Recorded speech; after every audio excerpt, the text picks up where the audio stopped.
है महर्षि दयानंद का सबसे बड़ा संदेश।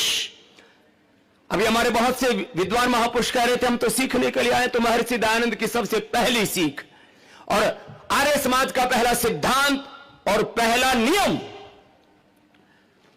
वेदों की ओर लौटो। वेद माने ज्ञान, वेद माने प्रकाश, वेद माने जहां कोई भेद नहीं है, और एक ईश्वर जो सच्चिदानंद स्वरूप सर्वशक्तिमान न्यायकायु परम दयालु परम कृपालु है, उसकी उपासना करो।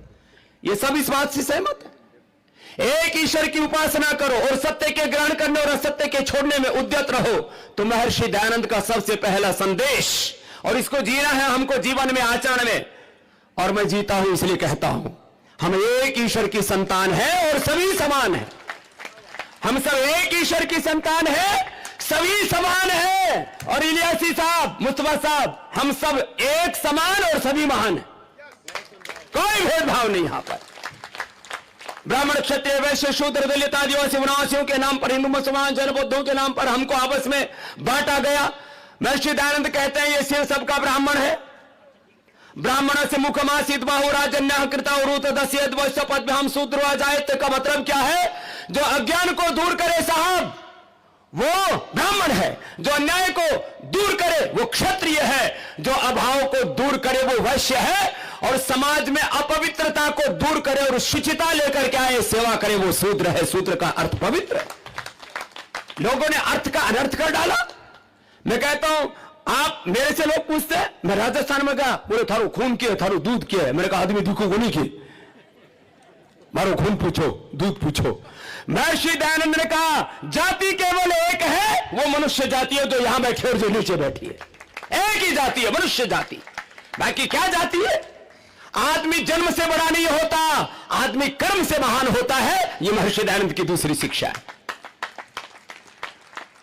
और इसलिए एक गरीब की झोपड़ी में पैदा होकर के, किसान परिवार में पैदा होकर के, गवर्नमेंट स्कूल और गुरुकुल में पढ़ करके स्वामी रामदेव आपके सामने आज धाड़ रहा है, तो ये दयानंद की कृपा है। और लोग आरोप लगाते हैं हम पर कि ये सनातन धर्मी जो स्त्री और शूद्रों को नहीं पढ़ाते।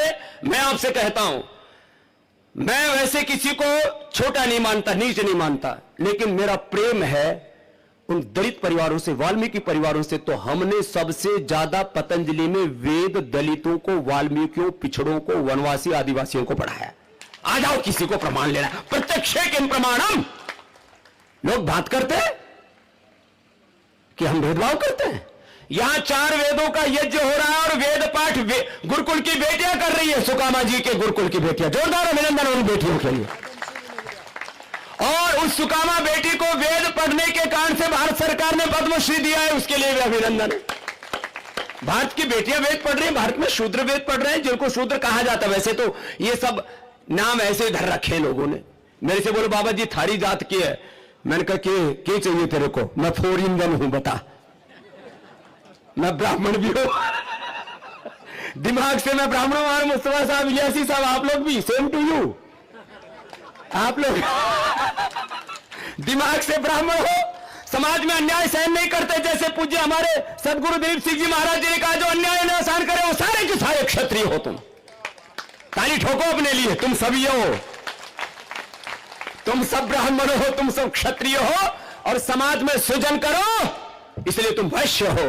और समाज में पवित्रता लेकर के आओ और भेदभाव की दीवारों को ढाओ और सबकी सेवा करो, इसलिए स्वामी रामदेव भी सूत्र है। मेरे पास 25 साल पहले एक बहुत बड़ा सेठ आया, बोले महाराज आपके यहां पर भोजन करके आनंद हो गया। आपके यहां जो महाराज हैं, पंडित जी हैं रसोई में, उनको मैं दान देना चाहता हूं। मैंने बुलाए और उनको बोल दिया कि तुम अपनी जात मत बोलना, मेरे यहां आज भी पतंजलि में जो रसोई बनती है, समाज में जिनको दलित और वाल्मीकि शूद्र कहा जाता, उनके हाथों से सुनते, खाना हो तो खाओ, नहीं तो भूखे जाओ। सब लोग बकवास करते हैं कि भेदभाव करते हैं, कहां भेदभाव है? हमने तो भेदभाव की दीवारें ढाई।